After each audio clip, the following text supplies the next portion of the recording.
गंगा नदी के तट पर कुछ तपस्वियों का आश्रम था, जहां याज्ञवल्क्य नाम के ऋषि रहते थे। एक दिन वो नदी के किनारे आचमन कर रहे थे।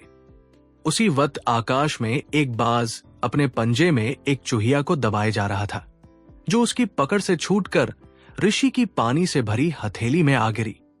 ऋषि ने उसे एक पीपल के पत्ते पर रखा और दोबारा नदी में स्नान किया। चूहिया अभी मरी नहीं थी, इसलिए ऋषि ने अपने तप से उसे एक कन्या बना दिया और आश्रम में ले आए। अपनी पत्नी से कहा, इसे अपनी बेटी ही समझकर पालना।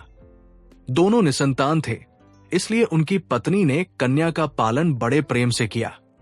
कन्या उनके आश्रम में पलते हुए 12 साल की हो गई तो उनकी पत्नी ने ऋषि से उसके विवाह के लिए कहा। ऋषि ने कहा, मैं अभी सूर्य को बुलाता हूं।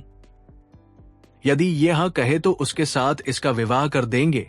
ऋषि ने कन्या से पूछा तो उसने कहा, ये अग्नि जैसा गर्म है, कोई इससे अच्छा वर बुलाइए। तब सूर्य ने कहा, बादल मुझसे अच्छे हैं, जो मुझे ढक लेते हैं। बादलों को बुलाकर ऋषि ने कन्या से पूछा तो उसने कहा, ये बहुत काले हैं, कोई और वर ढूंढिए। फिर बादलों ने कहा, वायु हमसे भी वेगवती है, जो हमें उड़ाकर ले जाती है। तब ऋषि ने वायु को बुलाया और कन्या की राय मांगी तो उसने कहा, पिताजी, ये तो बड़ी चंचल है, किसी और वर को बुलाइए।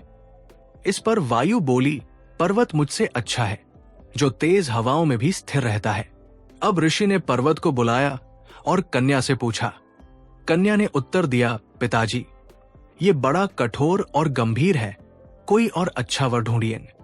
इस पर पर्वत ने कहा, चूहा मुझसे अच्छा है, जो मुझ में छेद कर अपना बिल बना लेता है। ऋषि ने तब चूहे को बुलाया और बेटी से कहा, पुत्री, ये मूषकराज क्या तुम्हें स्वीकार है?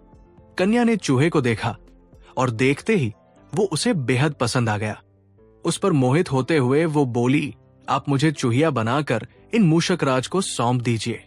ऋषि ने तथास्तु कहकर उसे फिर चूहिया बना दिया और मूषकराज से उसका स्वयंवर करा दिया।